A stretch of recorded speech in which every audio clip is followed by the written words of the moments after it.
എല്ലാവർക്കും നമസ്കാരം. അപ്പോൾ ബിഗ് ബോസ് സീസൺ 7 കപ്പ് വാങ്ങിക്കൊടുത്ത PR ദിനസാറിനും ടീമുകൾക്കും എന്റെ അഭിനന്ദനങ്ങൾ. പിന്നെ ബിഗ് ബോസ് ഹൗസിന്റെ ഉള്ളിൽ ഞാൻ കയറിയതിനു ശേഷം 3-ാമത്തെ ദിവസം ഞാൻ അറിയാതെ എന്റെ അച്ഛന്റെ കയ്യിൽ നിന്ന് 1.5 ലക്ഷം രൂപ വാങ്ങിച്ച് സോഷ്യൽ മീഡിയയിൽ എനിക്ക് എന്തോ വലിയ റീച്ചൊക്കെ ഉണ്ടാക്കി തരാമെന്ന് പറഞ്ഞ് PR പണി എടുക്കാമെന്ന് പറഞ്ഞിട്ട് ദിനസാറ് PN പണിയാണ് തന്നത്. പക്ഷേ ഈ റീ എൻട്രിക്ക് പോയ സമയത്ത് 1.5 ലക്ഷത്തിന് പകരം 15 ലക്ഷം രൂപയുടെ പണി ഞാൻ ദിനസാറിനെ കൊണ്ട് എടുപ്പിച്ചിട്ടുണ്ട്. ആ പണിയിൽ കൂട്ടുനിന്ന അല്ലെങ്കിൽ എന്നെ ഇത്രയും റീച്ചും ഇത്രയും ഫേമസും ഇത്രയും വൈറലാക്കി തന്ന ദിനസാറിന്റെ സോഷ്യൽ മീഡിയക്കാർക്കും യൂട്യൂബേഴ്സിനും എന്റെ എല്ലാ നന്ദിയും ഞാൻ അറിയിച്ചു കൊള്ളുന്നു. ഒരാളോട് ഒരു സ്പെഷ്യൽ താങ്ക്സ് പറയാൻ മറന്നുപോയി. അതായത് സീസൺ 5 വിനുസാർ PR പണി എടുത്ത് വിജയിപ്പിച്ച അഖിൽ മാരാരിനോട്.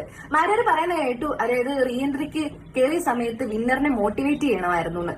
പക്ഷെ ഞാൻ മോട്ടിവേറ്റ് അല്ലല്ലോ ചെയ്തത്, അതിന് പകരം ഞാൻ കപ്പ് വാങ്ങിച്ചു കൊടുത്തല്ലോ. വിനുസാറും പിന്നെ വിന്നറിന്റെ ഫാൻസ് എല്ലാം കൂടിയാ പറയുന്നത്. അതറിഞ്ഞാലും ഒത്തിരി സന്തോഷമുണ്ട്. എന്തായാലും വിന്നർക്ക് ഞാൻ കാരണം കപ്പ് കിട്ടിയല്ലോ. പിന്നെ അഖിൽ മാരാറിനോട്, മാരാര് കൊട്ടിയാൽ മാക്രി അറിയുമായിരിക്കും, പക്ഷെ അഡ്വക്കേറ്റ് ശൈത്യ കരയത്തില്ല. മാരാർ ഇരിക്കുന്ന തട്ട് താഴെ ഇരിക്കത്തുള്ളൂ എന്ന് മാരാരും മാരാറിന്റെ ഫാൻസുകളൊക്കെ എപ്പോഴും പറയാൻ കേട്ടിട്ടുണ്ട്. പക്ഷെ ഗെയിമർ തൊപ്പിയുടെ മുമ്പിൽ മാരാറിന്റെ തട്ട് എത്രത്തോളം താണെന്ന് നമ്മളെല്ലാവരും കണ്ടതാ. പിന്നെ ഉത്തരം മുട്ടുമ്പോൾ മാരാരെ പോലെ റഷ്യൻ വിപ്ലവം എടുത്തിടേണ്ട കാര്യം എനിക്കില്ല. നിലപാടുള്ളവർക്കേ ശത്രുക്കൾ ഉണ്ടാകത്തുള്ളൂ. ബാക്കിയുള്ളവരെ പ്രീതി പിടിച്ചു കിട്ടാൻ വേണ്ടിയിട്ട് എനിക്ക് എന്റെ നിലപാട് മാറ്റാൻ ഞാൻ ഉദ്ദേശിക്കുന്നില്ല. അപ്പൊ ഇനി ഈ വീഡിയോസ് എല്ലാം റീപോസ്റ്റ് ഇട്ട് എനിക്ക് ഇൻസ്റ്റാഗ്രാമിൽ 1 മില്യൺ എങ്കിലും വാങ്ങിച്ചു തരണം. എന്നെ ഭയങ്കര കുറച്ചുകൂടി വൈറലാക്കണമെന്ന് എല്ലാവരോടും ഞാൻ അഭ്യർത്ഥിക്കുന്നു. സോ ഇനി വരും ദിവസങ്ങളിൽ വളരെ ഡീറ്റെയിൽ ആയിട്ടുള്ള വീഡിയോസ് ഞാൻ യൂട്യൂബിൽ പോസ്റ്റ് ചെയ്യുന്നതായിരിക്കും. അപ്പൊ എന്തായാലും എന്നെ ഇത്രയും വൈറലാക്കി തന്ന എല്ലാവർക്കും ഒരിക്കൽ കൂടി നന്ദി പറഞ്ഞുകൊണ്ട് ഞാൻ നിർത്തുന്നു. Thank you so much.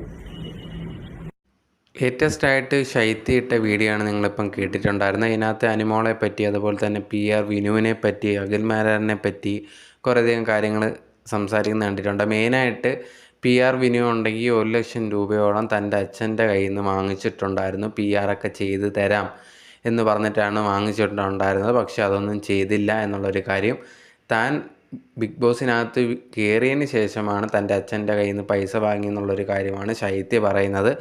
അതുപോലെ തന്നെ അനിമോൾ ജയിക്കാനും ഞാനും ഒരു കാരണമാണ്. ഞാൻ അകത്ത് ചെന്നതിന് ശേഷമല്ലേ അനിമോൾക്ക് പിന്നെയും കുറച്ചും കൂടി വോട്ടൊക്കെ കിട്ടിയത് എന്നുള്ളൊരു കാര്യം. അതുപോലെ തന്നെ അഖിൽ മാരാരെ കുറിച്ചും പറയുന്നുണ്ട്. അഖിൽ മാരാർ ഇതേ കണക്ക് വിനുവിൻ്റെ PR കാരണമാണ് ജയിച്ചതും എന്നുള്ള കാര്യങ്ങളൊക്കെ പറഞ്ഞുകൊണ്ട് ഇപ്പം ശൈത്യ പറഞ്ഞേക്കുന്നത്. എന്തായാലും അഖിൽ മാരാർ ഇതിനുള്ള റിപ്ലൈ ആയിട്ട് ഇനി ഉടനെ വരുമായിരിക്കും.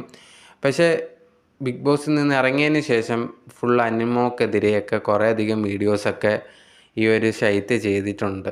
ഇതിപ്പം കണ്ടിന്യൂസ് ആയിട്ട് ഇങ്ങനെ തുടർന്നുകൊണ്ടിരിക്കുകയാണ്. കമൻറ്റ് ബോക്സിൽ മൊത്തം ഇതെന്താണ് ഇങ്ങനെ അസൂയയ്ക്കൊന്നും കുശുമ്പിനൊന്നും മരുന്നില്ല എന്നുള്ള രീതിയിൽ കമൻറ്റ്സ് ഇടുന്നുണ്ട്. എന്തായാലും ശൈത്യ ഇത് നിർത്തുമെന്ന് തോന്നുന്നില്ല. ഇനിയും ഇതിനെപ്പറ്റി വീഡിയോ ചെയ്യുമെന്നാണ് തോന്നുന്നത്.